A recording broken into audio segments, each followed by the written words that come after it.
Unpopular opinion, Lorelai Gilmore is actually one of TV's worst moms. Lorelai Gilmore from Gilmore Girls fame is often hailed as one of the best moms on television. Even today, 18 years after the show premiered. But let's not confuse best with coolest.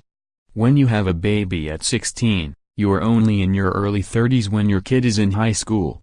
Chances are you like the same music and wear the same clothes, which automatically ups your cool factor.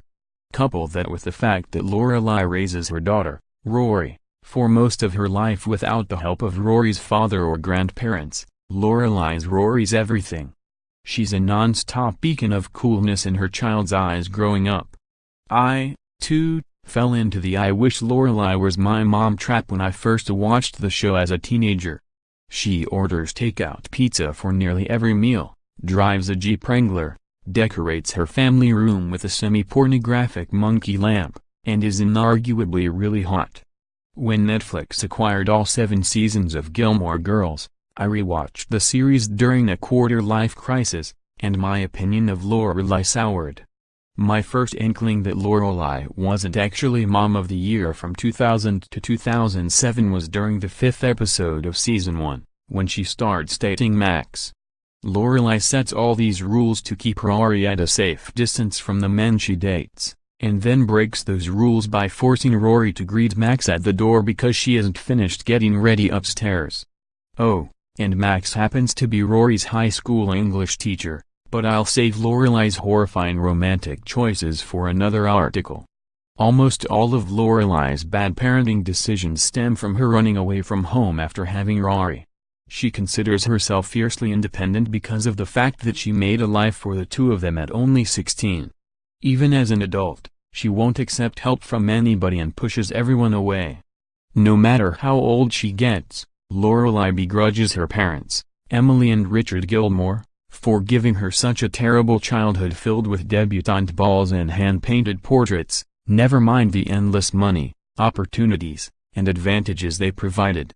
Emily and Richard are evil parents for wanting young Lorelai to go to an Ivy League college, and Lorelai would rather work as a maid and live in a potting shed with her baby than deal with such horrors.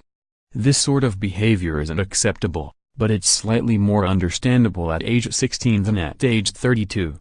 I started to get an idea of just how bad Lorelai's independent streak is when her star's hollow house gets damaged by termites and she can't secure the financing necessary for the repairs.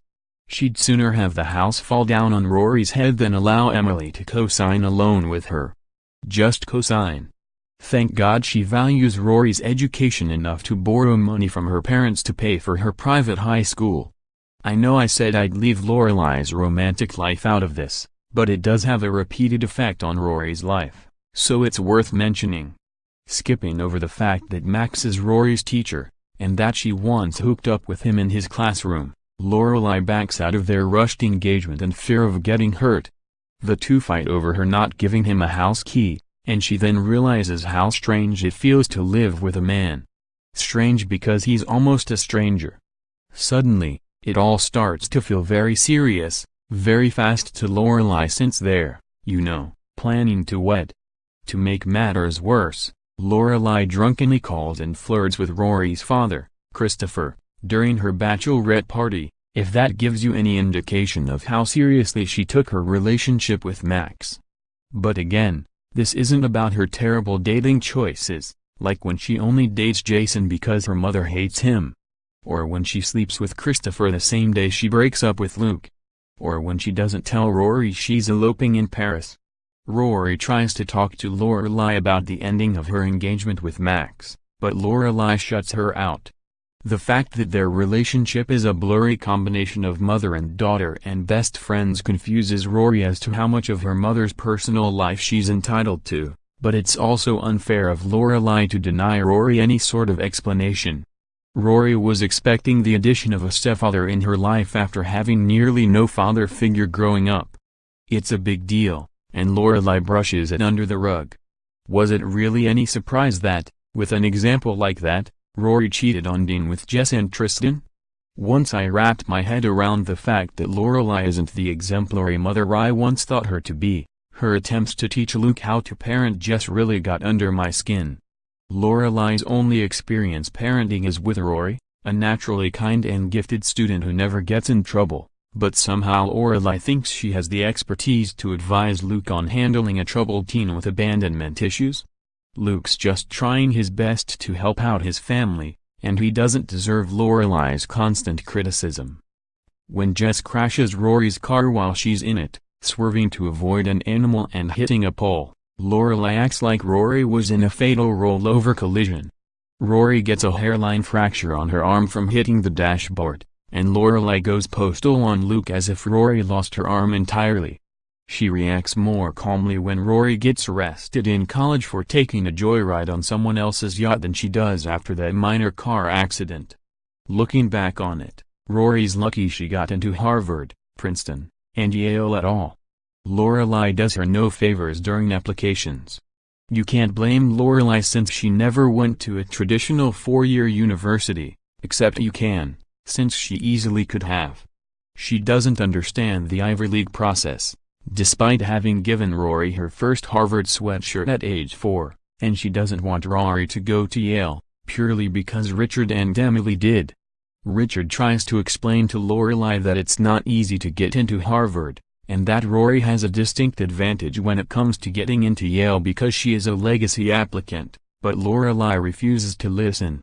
Thankfully, Rory goes behind Lorelai's back and applies to schools other than Harvard, thus giving herself options. A lot of sneaking goes on in the Gilmore family as everyone tries to avoid Lorelai's irrational wrath. This leads to a lifetime of communication issues, the biggest of which happens when Rory wants to take time off from Yale. Unlike the cool mom I once thought her to be, Lorelai's reaction is wildly out of proportion with what Rory proposes. Instead of asking Rory why she wants a break from school since she's always being such an excellent student, Lorelai flies off the handle and escalates their conversation into a fight. It's their biggest fight in Rory's 20 years of life. Since that ruins the line of communication between Lorelai and Rory, Lorelai's forced to uncharacteristically turn to her parents for help. Rory does exactly the same thing, and Richard and Emily end up helping Rory take time off rather than helping Lorelai convince Rory to stay in school. Lorelai feels betrayed, but if she handled the situation rationally, all four of them could have worked out the best solution together. Instead, her failure just reinforces her idiotic desire for complete independence. Once again, Rory manages to succeed despite Lorelai.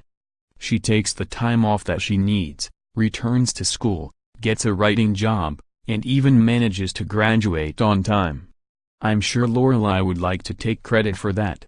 Regardless of my feelings about Lorelai's parenting, I still get airy during the final episode of Season 3 when Rory gives her high school valedictorian speech.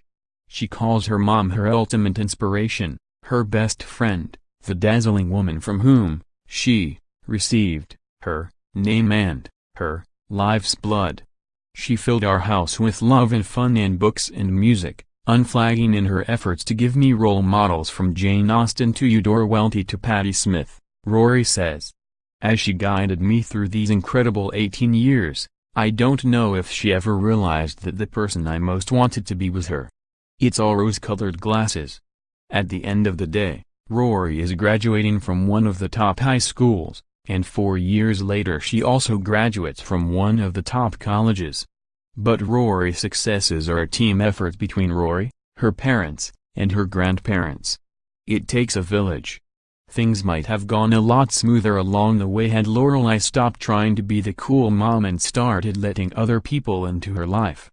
It's not Gilmore Girl, after all.